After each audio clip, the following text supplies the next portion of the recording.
dúvidas? Alguma dúvida, alguma coisa que foi colocada lá nos vídeos dessa semana, da semana passada? Vocês perceberam que o nível é outro, que vocês não têm só que saber que a camada de ozônio está lá em cima, vocês têm que entender por que ela está lá em cima. Isso está no primeiro vídeo sobre camada de ozônio. Vocês têm que entender quem destrói, como é que ocorre a destruição catalítica do ozônio, que pode ser de forma natural ou de forma artificial. Está no segundo vídeo. E vocês têm que entender qual é o papel dos CFCs nessa destruição e quais são os protocolos que tratam de tentar reduzir esses efeitos a nível mundial. E isso está no vídeo que eu postei hoje pela manhã. Tá certo? O vídeo que eu postei hoje pela manhã. O vídeo que eu postei hoje pela manhã, ele é mais, vamos dizer assim, mais suave, não tem tanta reação. Mas tem uma coisa que eu acho muito interessante, né? Que é, não sei se vocês viram lá no vídeo, eu vou fazer aqui para revisar e para tirar as dúvidas de vocês, que é exatamente aquelas. Deixa eu abrir aqui uma tela. Deixa eu abrir aqui uma tela para que a gente possa entender.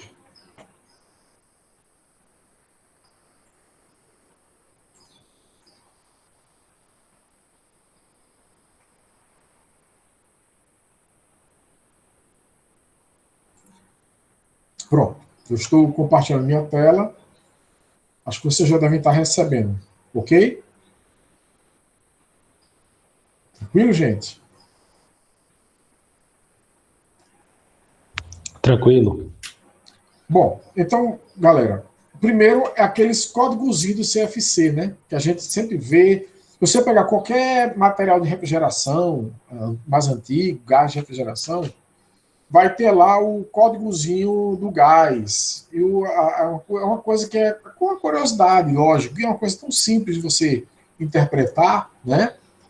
Quando você fala, por exemplo, que tem lá, eu até fiz, acho que esse aqui, ó, o CFC 12, que é muito usado, o CFC 12, né? Então, CFC 12, como é que eu sei a fórmula dele? Bom, esse número é que dá a fórmula dele.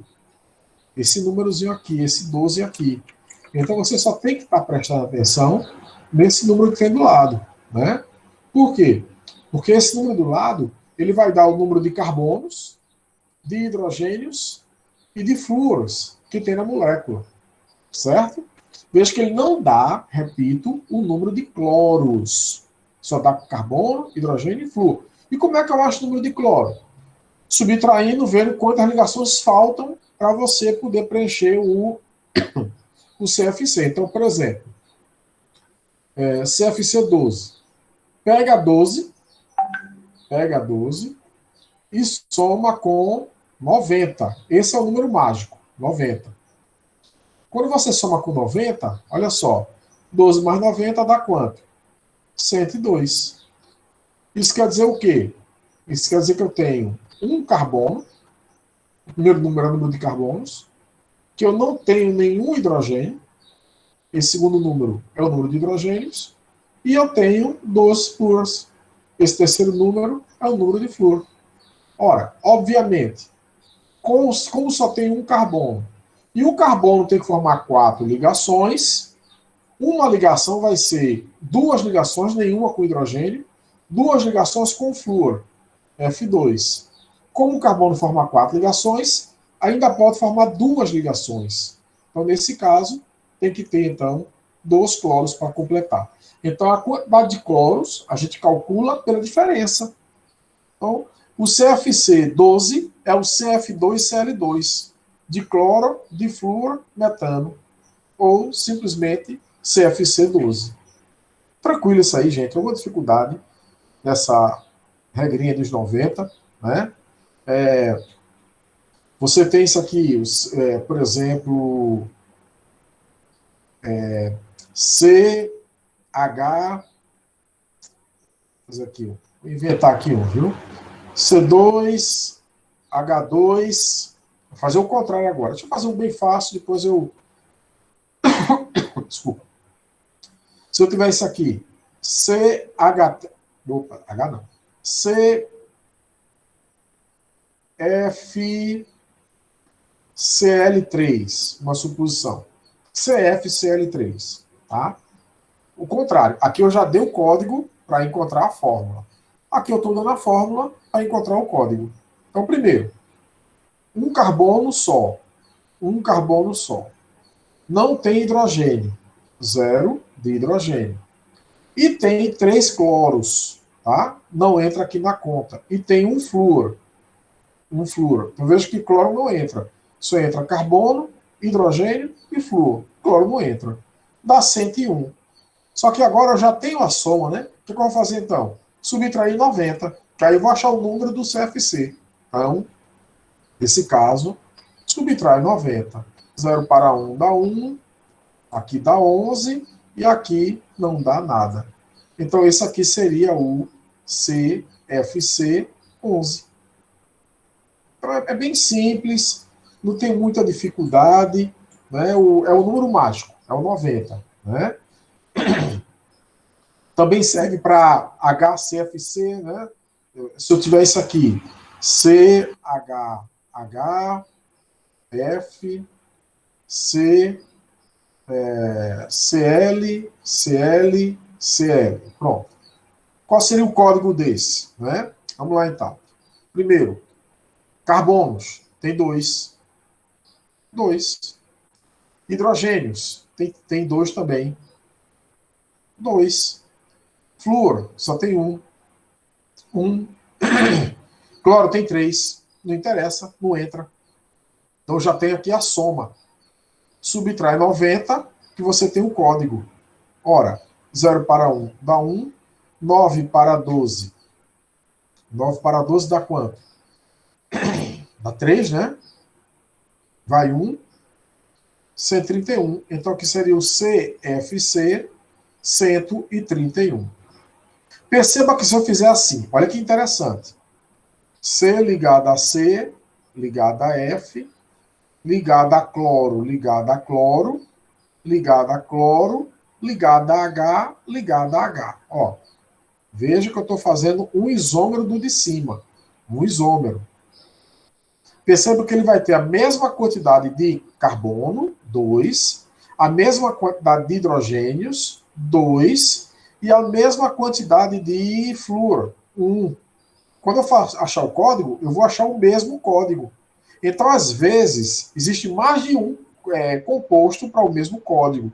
Aí, nesse caso, você fala que um é CFC 131A, o outro é CFC 131B, e assim sucessivamente. Tá? Então, esses códigos A, B, aí a gente tem que pesquisar na literatura para ver quem é o A, quem é o B, e assim sucessivamente. Mas o importante é que você saiba, pelo menos, encontrar a fórmula molecular a partir da numeração, né, do código, ou você consiga achar o composto a partir da numeração. Perguntas, fiquem à vontade. Alguma dúvida? Todo mundo está entendendo essa questão de achar código do CFC? Então, galera, qual é o problema do CFC? Vou pegar o CFC, esse aqui de cima. Esse CFC que era o 12. Ou o CFC 11, ou 3, não, o 12 mesmo. CFC, deixa eu aumentar aqui para ficar mais fácil. Vou pegar aqui o CFC 12, cuja fórmula é. Cadê o 12? Eu não fiz o 12, não, não foi? Qual é a fórmula do 12? Vamos deduzir aqui. Seria carbono 1, hidrogênio nenhum, flúor 1. Subtrai 90, né? Aqui dá 1, aqui dá 1 também, né? E aqui não dá nada, né? Seria. Opa, só um minutinho. Fazendo o contrário. Aqui eu tenho o código, tem que somar, né? Então, 12 mais 90. Vou somar aqui com 90. Somar.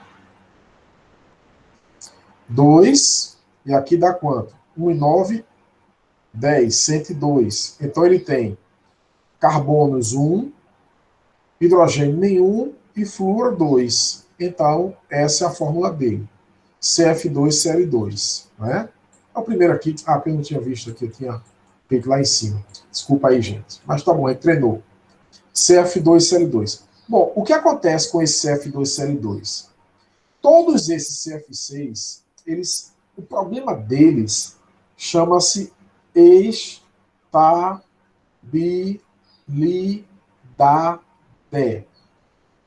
Esse é o grande problema deles.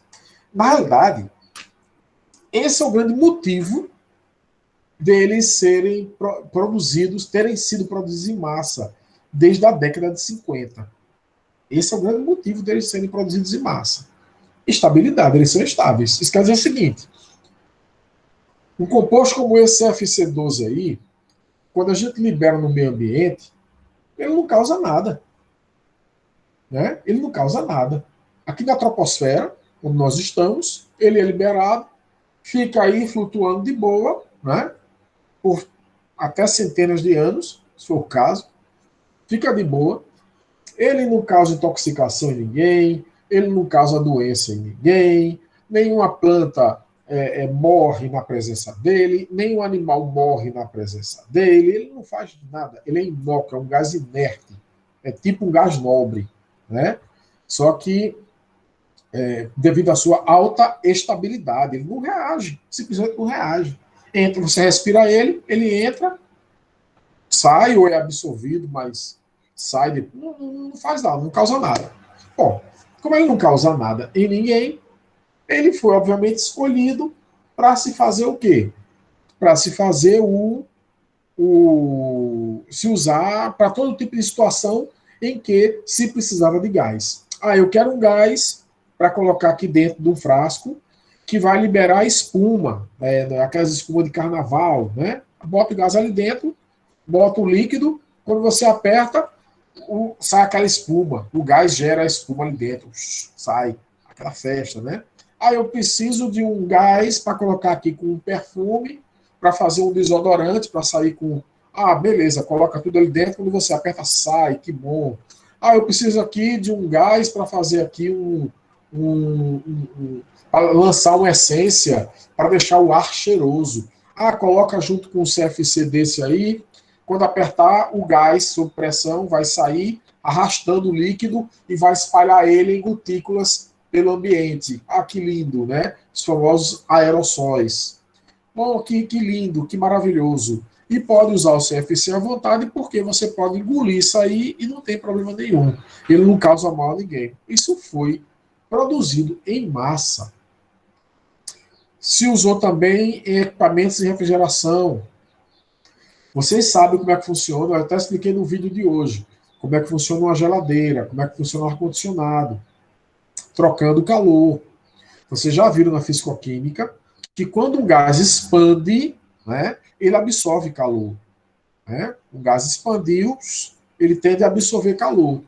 Então, como é que é feita uma geladeira? Dentro da geladeira, na parte que tem que gelar, passa uma serpentina onde um gás está expandindo ali dentro. Ora, quando o gás expande, rouba calor da geladeira. Lá dentro esfria, fica frio, fica gelado. A mesma coisa o ar-condicionado. O ar que deve entrar na sala, um ventilador joga ele por uma serpentina que tem um gás expandindo. O gás expandindo está frio. Quando o ar passa por ele, o ar perde calor, né? E o ar fica frio e sai frio para o ambiente, refrigerando o ambiente. É assim que funciona. Né? Só que esse gás ele tem que ser constantemente comprimido para ele ser expandido. Comprimido para... Então, obviamente, tem outra parte da geladeira, lá atrás da geladeira, na parte de fora da geladeira, tá? Ocorre o processo inverso. A compressão do gás. E na compressão do gás, que é feita pelo compressor, e é aí que você gasta energia elétrica para comprimir o gás. Depois de comprimido, o gás é jogado novamente no local onde ele deve expandir, Quando ele expande, ele rouba o calor de dentro. E assim fica o ciclo. Isso é fechado, né? O gás não sai dali. Só que se houver um vazamento, por defeito, né? Uma pancada que levou, todo mundo já passou por uma situação aí, eu já ouvi falar, que o condicionador de ar ou a geladeira parou de funcionar porque vazou o gás. Que gás é esse que vaza? É esse gás que tem dentro, que deve sofrer compressão o tempo todo e expansão o tempo todo. Deve ser comprimido em ciclos de compressão e expansão. Esse gás é o gás que vaza. E quem eram esses gases antigamente? Esses gases antigamente eram exatamente os CF6. Por quê? Porque sabia-se que um dia esse gás poderia vazar. E se o gás pode vazar um dia, melhor que seja um gás que não cause mal a ninguém. Ó, produzir em massa, refrigerador, ar-condicionado, geladeira e haja CFC. Haja CFC. Só que o CFC não se decompõe. Fica aí na troposfera. Fica na troposfera, vai subindo, levado por correntes e tal. Chega lá em cima, ele entra na estratosfera, a região onde tem a camada de ozônio, como vocês sabem. Ele entra na estratosfera. Aí, quando ele chega lá em cima na estratosfera, o que é que acontece? Ele encontra radiação UVC. Olha só, radiação UVA não causa nada neles. Radiação UVB não causa nada deles. Radiação visível não causa nada deles. Então, aqui embaixo vai chegar a radiação visível do Sol, como a gente já viu na primeira aula lá, vai chegar a radiação visível, vai chegar UVA e um pouquinho de UVB. Chega pouquinho, mas chega de UVB. E o VC? Não chega, porque o VC ele é praticamente todo filtrado lá em cima pelo ozônio e pelo oxigênio, né? Então, o VC não chega. Só tem lá em cima o VC, em camadas superiores do meio para o fim da estratosfera. Para baixo você não tem o VC. Vai ter o VA, o VB e o visível, né? Bom, mas aqui onde a gente está, então não chega. Então ele sobe, sobe. Só que, olha, ele vai subindo e vai se espalhando pela atmosfera, inclusive pela estratosfera. Quando ele chega lá em cima, ele vai encontrar quem? O VC. Ele vai encontrar o VC.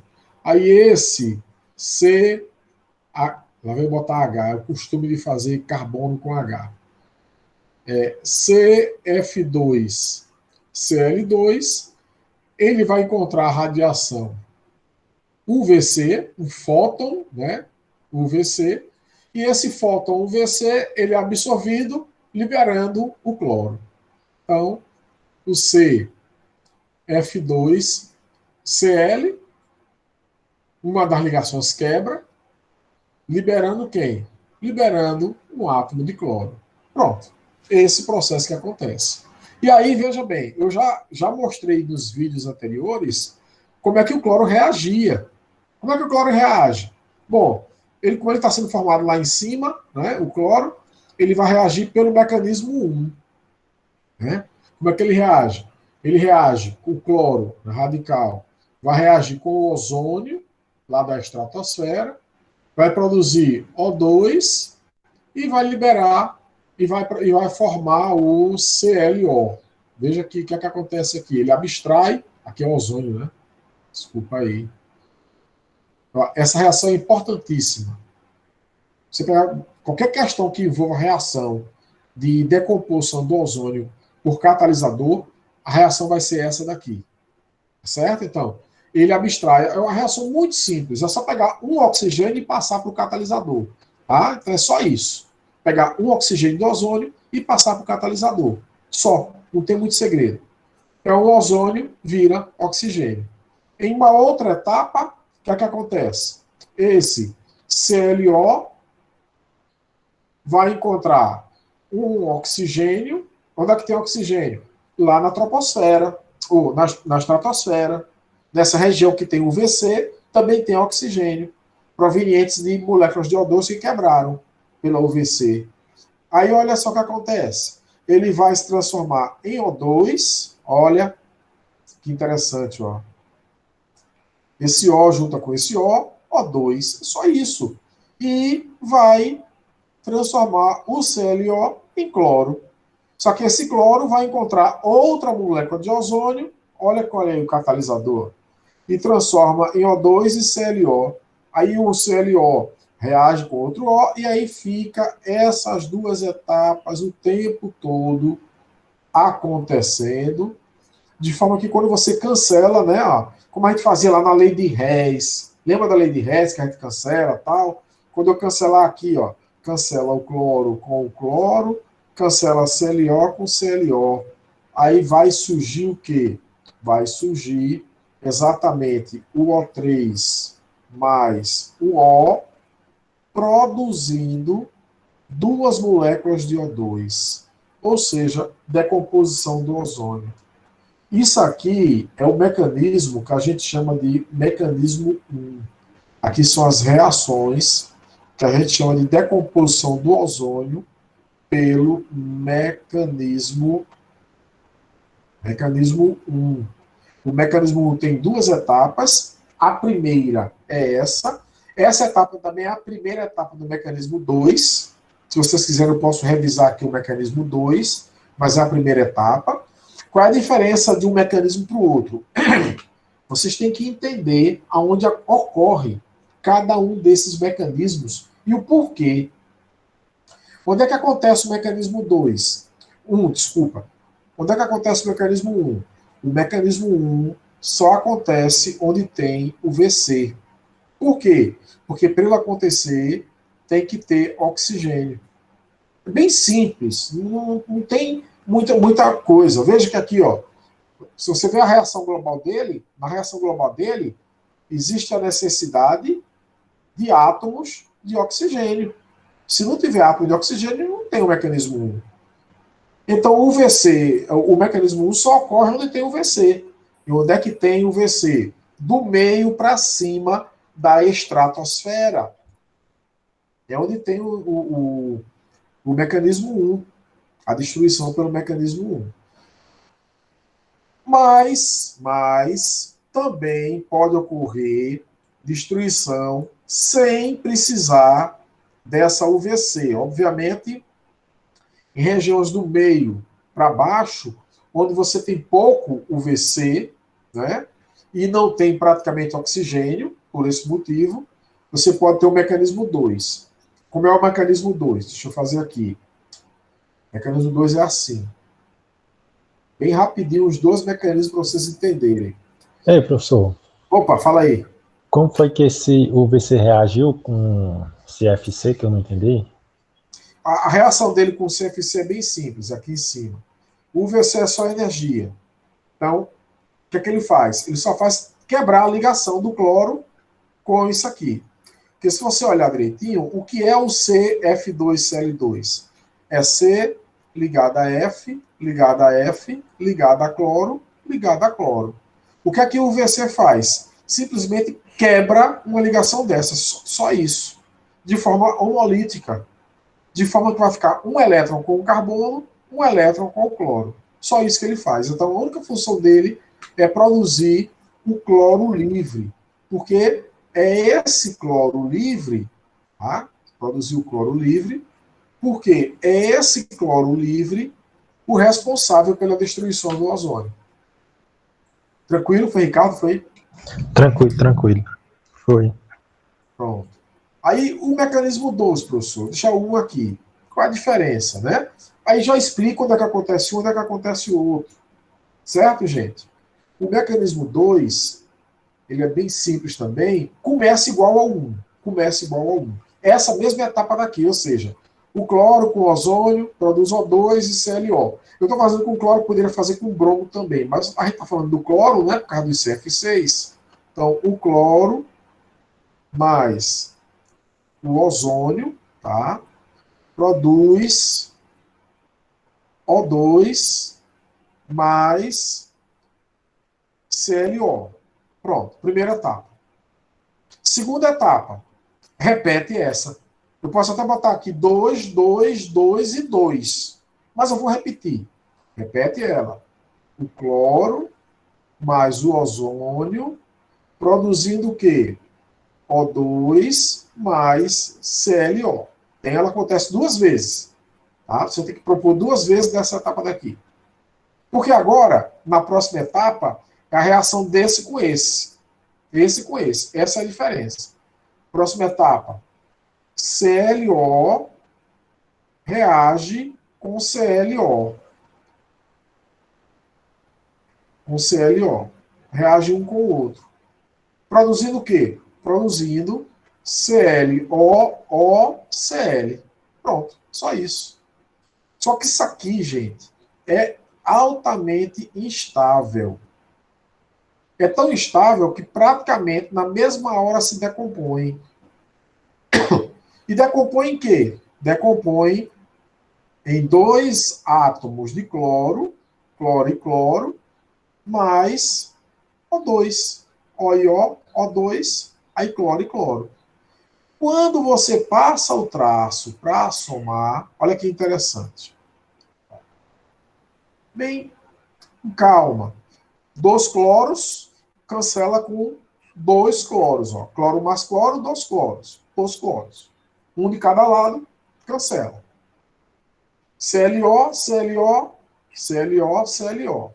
2 do lado de cá, 2 do lado de cá. Cancela.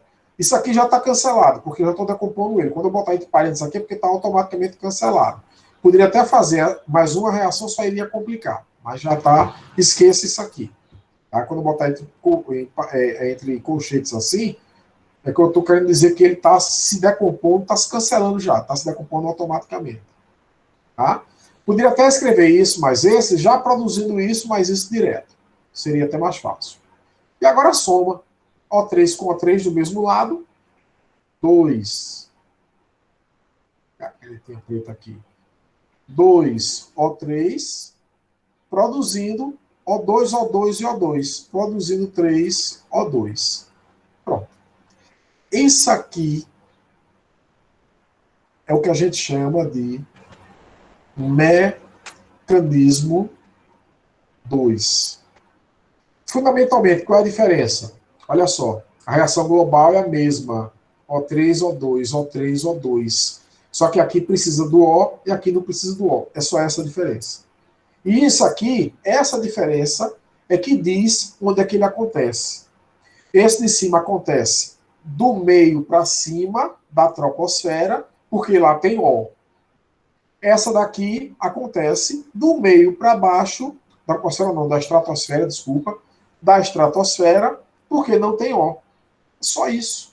Teve O, mecanismo 1. Não teve O, mecanismo 2. Para ter O, tem que ter o VC. Estou traduzindo. Se tiver o VC, mecanismo 1. Se não tiver o VC, mecanismo 2. Ou melhor ainda, traduzindo, onde é que tem o VC? Em altas camadas da estratosfera, do meio para cima dela. Então, do meio para cima, mecanismo 1. Do meio para baixo, mecanismo 2. Podem perguntar, fiquem à vontade. Isso resume tudo de decomposição de ozônio. Resume tudo de decomposição de ozônio para vocês. Pelo menos o mais importante. Tem umas coisas? Tem. Eu detalhei mais nos vídeos. Eu mostrei que esse cloro, ele pode ser natural ou ele pode ser artificial. Né? A natureza produz cloro, átomos de cloro, só que em pequena quantidade. Tudo dentro do equilíbrio já, porque lembra que o ozônio, ele não existe perene. Ele é o tempo todo formado e destruído, formado e destruído, formado e destruído. De forma que ele se mantém ali em cima. Já imaginou se o ozônio... Porque a gente tem que analisar também a questão da vida aí, tá? Ora, primeiro, o pessoal fala assim, se o ozônio passa, acaba com a vida na Terra. Acabar com a vida não acaba, não. Acaba com a maior parte da vida na Terra. Teremos uma extinção em massa. Vários animais vão morrer, vários vegetais vão morrer, vai morrer um bocado de coisa. Por quê? Porque a vida evoluiu para não ter o VC aqui chegando na Terra. Então, se tem o VC chegando na Terra, minha gente, resultado, a vida vai ser destruída, a vida vai ser decomposta, né? Só que aí você vai ver que esse UVC ele vai chegar até onde? Nos oceanos, provavelmente não vai chegar até o fundo, então os animais que estão ali no fundo vão sobreviver, tá? Outro exemplo, pode ser que tenham, hoje nós sabemos que existem insetos que são altamente resistentes à radiação, o VA, o VB e o VC. Então, resultado, esses, com certeza, vou explicar agora. Esses, com certeza, eles vamos dizer, vão sobreviver e vão evoluir. Então, a gente vai ter lá na frente animais. Lembra que o nosso planeta ele já passou por várias extinções em massa. Teve extinção que acabou com 90% dos seres vivos. Só sobraram 10%, que evoluíram. Uma das extinções em massa foi a mais famosa, né? Foi a dos dinossauros, mas antes dos dinossauros já tivemos várias extinções em massa. E a vida na Terra sobreviveu, voltou a evoluir e a ocupar todos os espaços. Bom, se passa ozônio, se passa a radiação UVC, bom, a humanidade com certeza, a não ser que a gente passa a viver em cavernas, viver em isso aí, vários filmes exploram essa possibilidade. A pergunta de Jaciane aí. Professor, você disse que o mecanismo 2 ocorre no meio para baixo. E como os átomos de cloro conseguem chegar do meio para cima? Veja, isso aqui é uma coisa, é questão estatística. Questão estatística. Quando eu falo assim, vamos pensar que aqui é a estratosfera. Aqui o meio dela, vou desenhar até assim, o meio dela, e aqui a camada mais baixa da estratosfera. Tá? Então pronto. Aqui o meio dela, a maior concentração de ozônio está por aqui e tal e tal. Bom, os átomos de cloro, aqui está entrando radiação UVC. Ela vai conseguir chegar até aqui, radiação UVC. O VA e o VB atravessam. O VB é absorvido aqui embaixo. O VA e o VB, ele praticamente atravessa. O que eu quero que você entenda é que o cloro, uma vez formado, ele não vai desaparecer, não, Jaciano. Tá? Uma vez formado, ele vai ficar ali circulando e destruindo ozônio. Então imagine que esse cloro ele foi formado aqui. Ele começou a destruir ozônio. Só que ele lembra como é que é a reação? Produz o ozônio, depois produz o cloro de novo. Destrói o ozônio, aí depois produz cloro de novo. E todos os dois mecanismos são assim. Todos os dois mecanismos são assim. O cloro reage com o ozônio, mas depois o cloro é formado de novo. O cloro reage com o ozônio, mas depois o cloro é formado de novo. Então, esse cloro, ele pode ter sido formado em camadas mais acima. Aliás, ele só pode se formar em camadas mais acima, porque ele precisa da UVC para se formar, lembra? Só que ele pode circular e descer depois disso. Ele pode circular e descer depois disso aí. Tá? Inclusive, ele pode descer na forma de ClO, e aqui embaixo ele pode reagir ClO com outro ClO, como está posto aqui em cima, tá? Para formar cloro novamente. Então, o tempo todo, ele está sendo formado, ele está sendo destruído. Ele está sendo formado, ele está sendo destruído. Está sendo formado, está sendo destruído. Então, não é uma coisa assim, vamos dizer assim, o cloro foi ali destruído, sumiu, ele não some, ele está o tempo todo. Eles são formados mais acima. Só que eles vão se espalhando, eles vão se espalhar, chegando em todas as camadas da troposfera. E ele leva anos e anos para ele sumir. É tanto que, na aula de hoje, eu mostrei alguns gráficos, e inclusive tem um artigo que eu vou mandar para vocês. Esse artigo é mais como curiosidade, mas quem quiser ler é interessante, que mostra que a camada de ozônio já está se recuperando. Por que, que a camada de ozônio já está se recuperando? Porque, vocês vão ver no vídeo de hoje, que na década de 80, no final da década de 80, foi feito uma convenção, né, em Viena, na Áustria. Dessa convenção saíram alguns acertos que culminaram, né, na assinatura entre as nações em 80, se não me engano, em 87, as datas eu não. Mas alguns anos depois, de um protocolo chamado protocolo. Vocês lembram qual é o protocolo? Cuidado, porque tem muito protocolo aí que é assinado, viu? Um para cada situação. Como é o nome do protocolo?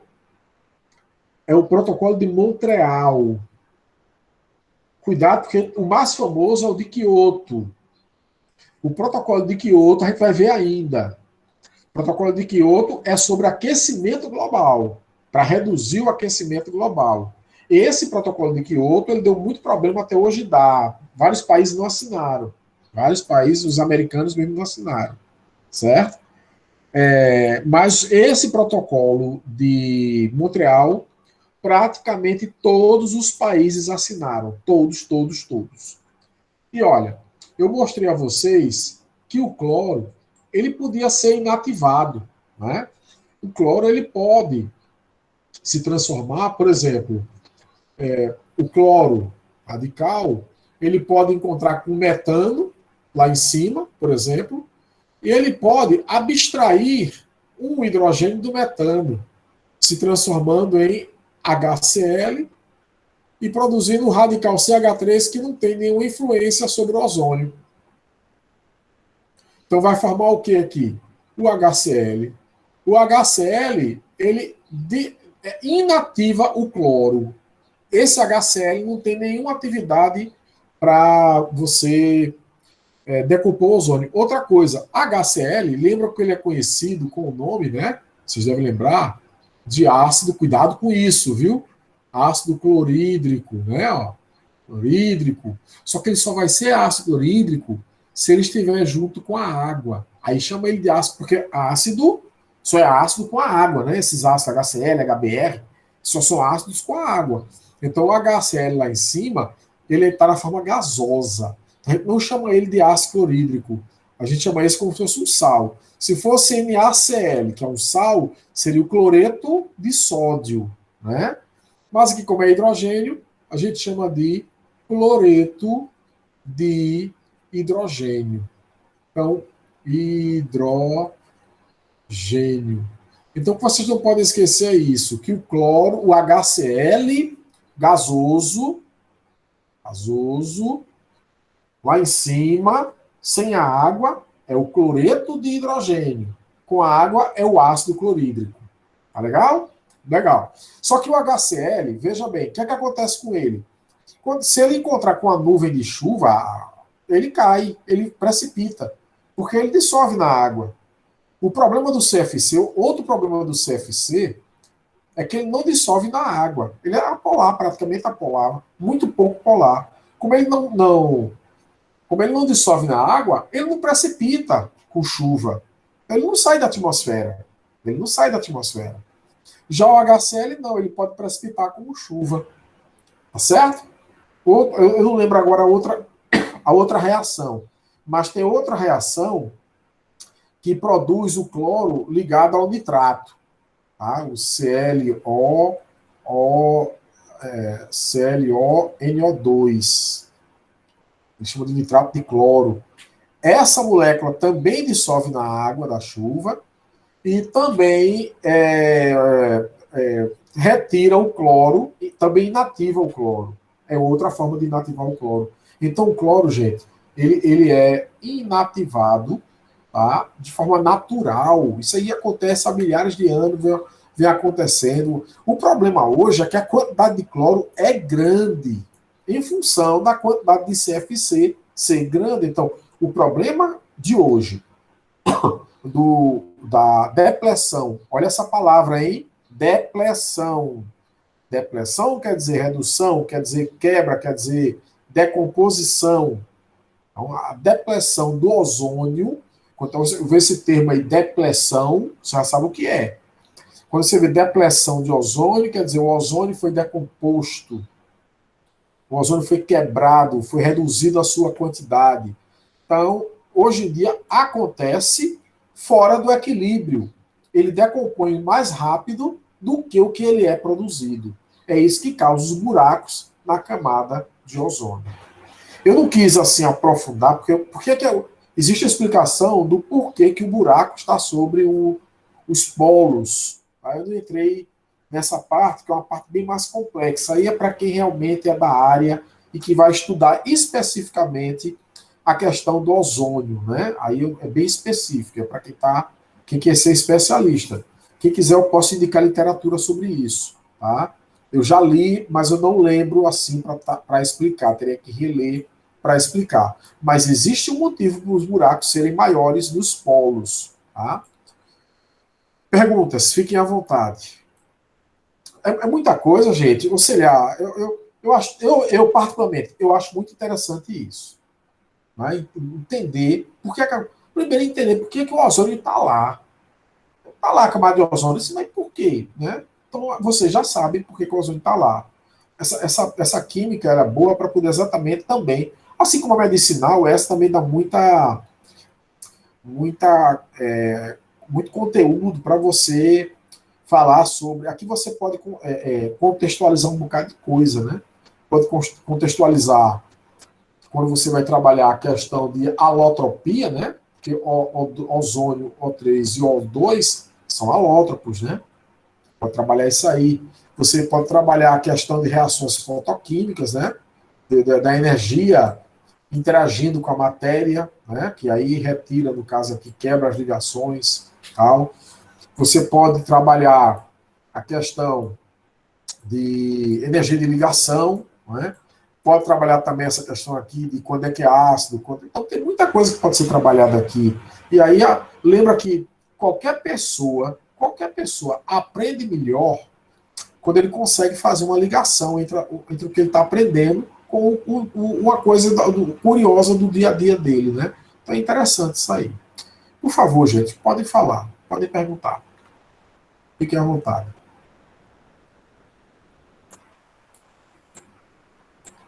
Ninguém tem dúvida? Todo mundo está pronto para fazer uma provinha, escrevendo essas reações tudinho aqui, bonitinho para mim. Estão prontos? E na provinha eu vou pedir, escreva utilizando o cloro como exemplo, ou utilizando o bromo. Se for com bromo, é só tirar aqui o cloro e botar o bromo no lugar. Você faz a mesma reação, o mesmo processo, as mesmas duas etapas. Outro que pode aparecer, né? Se for com o NO, muitas vezes a gente faz a reação com o NO. O NO, ele tem naturalmente na atmosfera, mas na realidade o NO2. Aí o NO2, quando reage com a radiação ultravioleta, né, o VC, o NO2 ele vira NO. Aí esse NO, quando encontra com o ozônio, ele faz a mesma coisa que o cloro faz. Ele tira o oxigênio do ozônio para ele. Então ele vai virar o radical NO2 e vai produzir O2. Esse NO2, quando encontra com átomos de oxigênio, ele produz NO novamente e o oxigênio que estava aqui a mais liga-se com esse, produzindo O2 novamente. Tá? Então veja que isso aqui, se eu somar, vai cancelar NO com NO, NO2 com NO2. Aí vai sobrar O3 mais O, produzindo 2O2. Se você olhar para isso aqui, e se você olhar para isso aqui,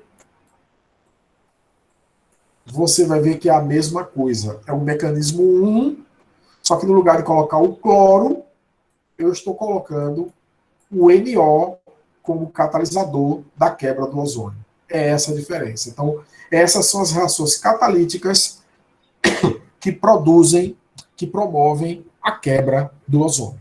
Perguntas? Muita coisa, não? Falem aí, o que vocês estão achando? Estão gostando? Está muito profundo ou tá legal? Hoje, Jaciane, pode falar.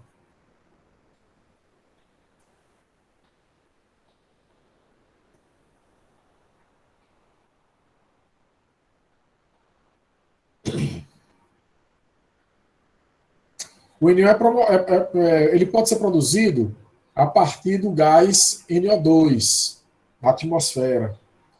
Na realidade, o NO vem a partir do nitrogênio atmosférico, oxidação do nitrogênio, que pode acontecer numa tempestade, por exemplo, do nitrogênio reagir com oxigênio atmosférico, ele ser oxidado, e produzir óxidos de nitrogênio. Tá?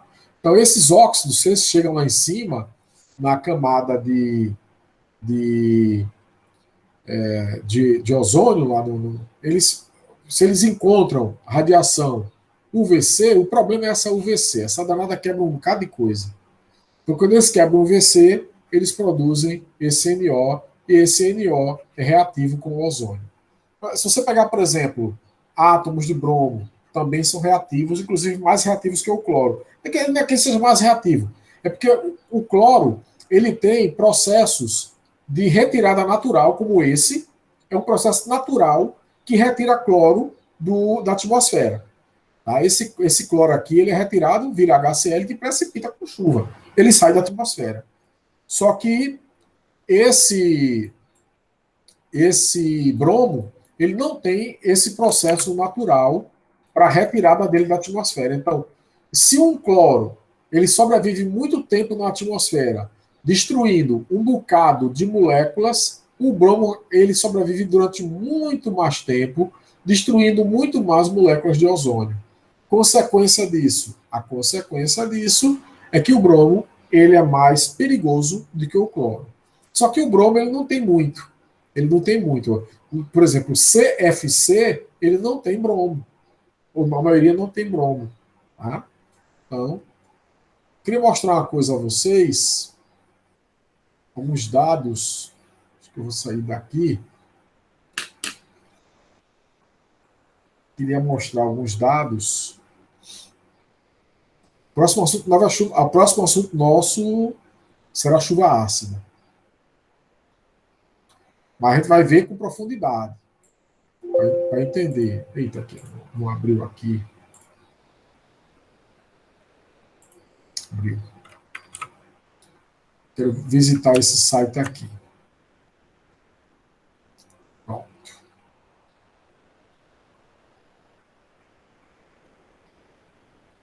Olha, esse site aqui, quem quiser visitar lá, inclusive, eu aproveitei esse texto aqui na gravação da aula de hoje. Eu praticamente li esse texto, que já estava completinho, aí eu passei para vocês. Mas quem quiser ler lá, né, no original, tá? A Convenção de Viena e o Protocolo de Montreal. Muita gente confunde, né? A Convenção de Viena, ele deu as bases, criou as bases, né, principalmente as bases científicas, para poder se fazer o Protocolo de Montreal. Então, o Protocolo de Montreal é uma consequência da Convenção de Viena. Tá? E o Protocolo de Montreal, tá, ele foi assinado em 86. Não, a Convenção de Viena contribuiu. Ele foi assinado, ele surgiu em 87 e entrou em vigor em 89.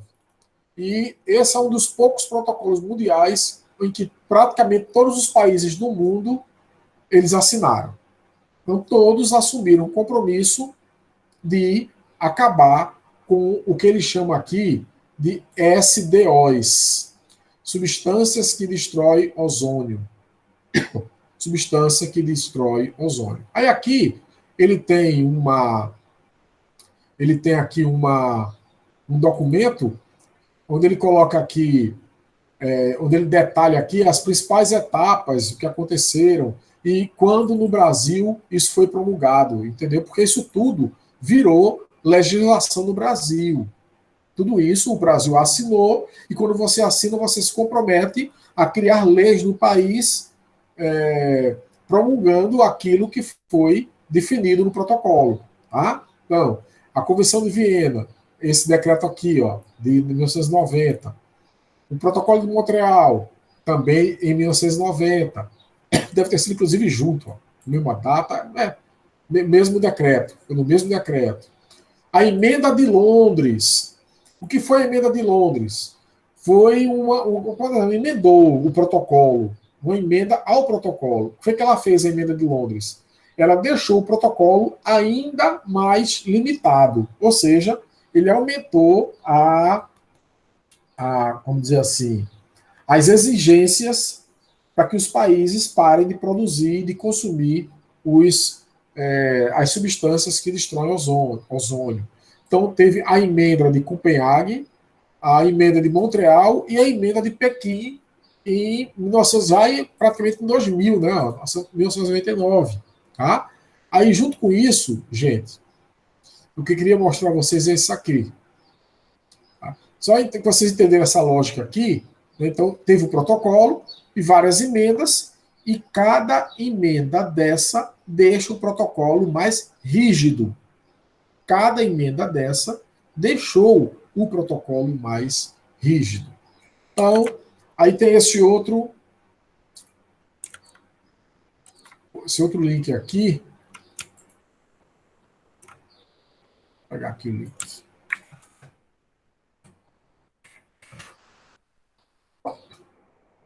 Esses dados aqui, ó. Primeiro, vamos ler. Isso aqui é bom a gente ler para a gente entender algumas coisas. Primeiro, o protocolo de Montreal, eu não detalhei isso. Estou detalhando agora. Vocês leem aí que isso aqui é simples. Ele dividiu as substâncias químicas em 8 famílias. CF6, HCF6, tá? HCF6.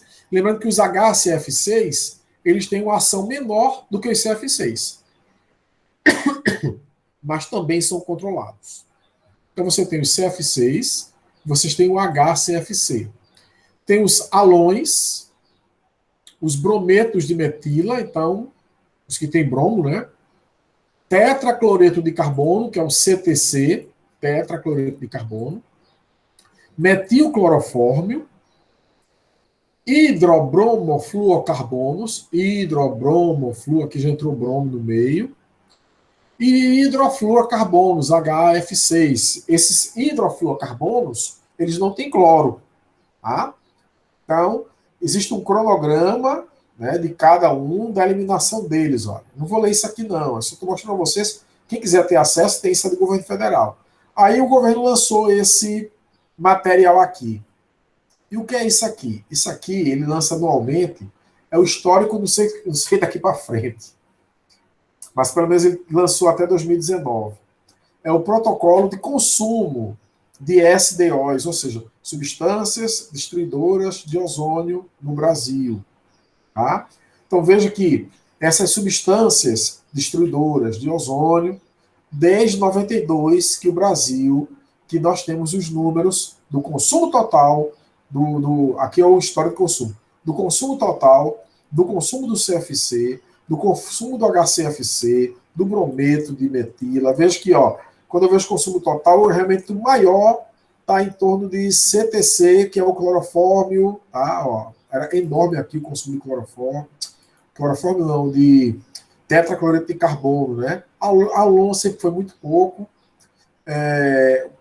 metilclorofórmio sempre foi muito pouco também, e praticamente nunca teve no Brasil consumos de bromo, ó, com bromo, HBFC, vê que é tudo zerado, certo?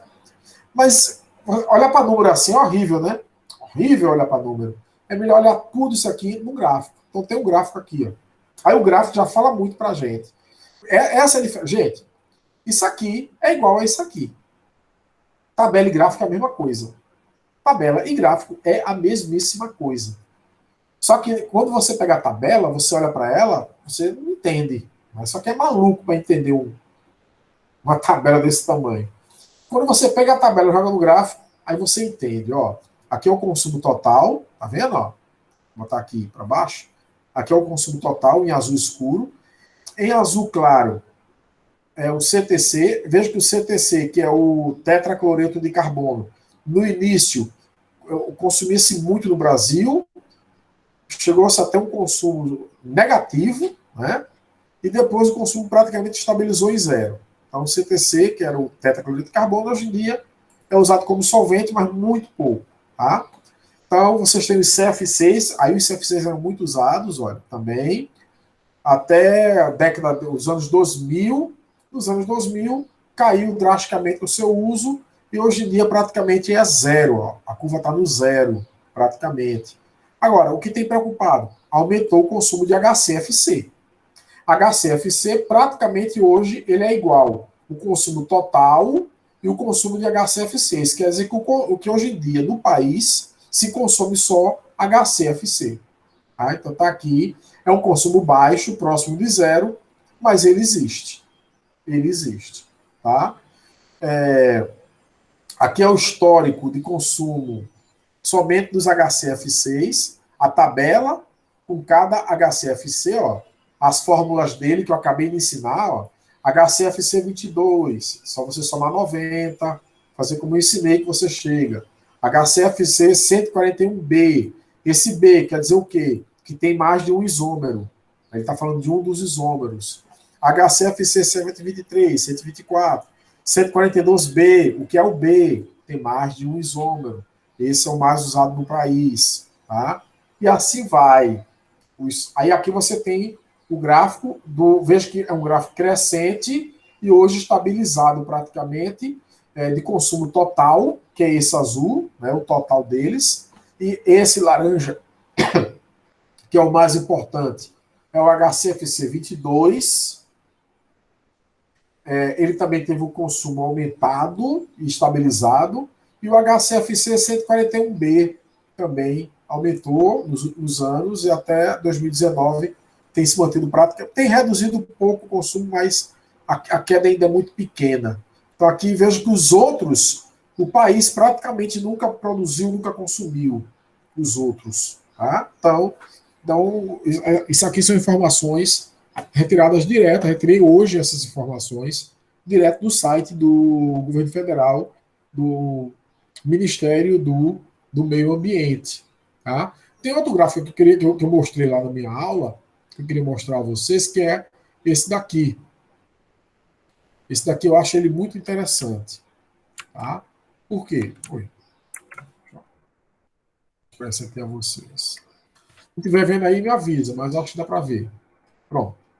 Aqui, eu expliquei lá, mas eu vou explicar aqui novamente, que eu acho importante. Aqui seria, né, a quantidade efetiva de cloro na estratosfera. Então, cada gráfico desse é a quantidade de cloro na estratosfera. De 1980 e extrapolando até 2100. Por quê? Porque aí está se calculando matematicamente, em modelos matemáticos, a situação futura. Então, esse aqui em preto seria sem nenhum protocolo.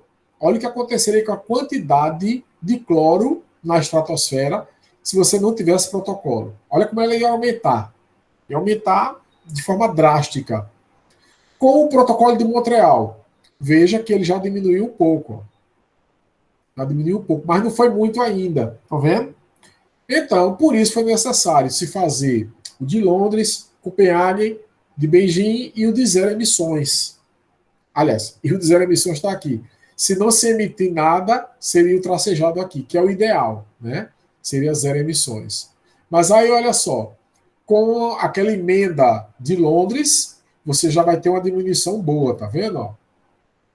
Com a emenda de Copenhague e de Beijing, praticamente você tem uma curva por cima da de zero emissões. Então veja como esses aqui, como eles são, principalmente a de Beijing, como eles são restritivos. Então, eles são bem restritivos. Certo, gente? Então, era isso que eu queria mostrar a vocês. Queria tirar essas dúvidas. Alguém tem alguma pergunta? Fique à vontade. Não vou adiantar muita coisa hoje. Eu vou adiantar mais na próxima semana. A próxima aula da gente vai ser sobre... será sobre chuva ácida. Tá? Próxima semana a gente vai falar muito sobre chuva ácida. E sobre, antes de chuva ácida, acho que a gente vai falar sobre smog fotoquímico. A gente vai entender o que é o smog e o que é o smog fotoquímico. Vai entender o que é chuva ácida direitinho, entendendo o que causa as reações, os efeitos. A mesma coisa o smog fotoquímico. E aí a gente vai entrar na parte de partícula. Veja que a gente está falando só de atmosfera, só de atmosfera. Aí depois a gente fala só sobre água. Aí se der tempo, que eu acho que não vai dar, nunca dá, fala sobre sólidos. Também sobre sólidos é a parte mais chata. A melhor parte é a parte da atmosfera. E a parte da água também é muito interessante, só que é meio chatinha em termos de reações. Mas, assim, dá para entender perfeitamente, dá para vocês terem uma base boa do que é a química ambiental, do que é a química do meio ambiente. Outra coisa, eu pretendo, na última semana, tentar falar um pouco sobre o que é a química verde, para vocês não confundirem química verde com química ambiental, tá certo? Química verde não é química ambiental, é outra coisa. A gente vai entender a diferença. Perguntas? Dúvidas? Indagações? Críticas? Sugestões? Então pronto, vamos parar por aqui hoje. Vou mandar outro artigo para vocês lerem, tá? E quando for na próxima semana, a gente já vai mudar um pouquinho. Então, tentem fazer as atividades dentro da semana, para não acumular, para não ficar mandando atividade de todo jeito, tá certo? Tentem fazer as atividades de forma que vocês consigam terminar tudo dentro de um tempo tranquilo. Tá bom, gente? Alguma pergunta, algum questionamento, alguém quer falar alguma coisa? Se não, boa tarde, bom fim de semana e até a semana que vem, terça-feira, 15h30. Tá certo? Quiser falar comigo, alguém fica à vontade. Se não, tchau.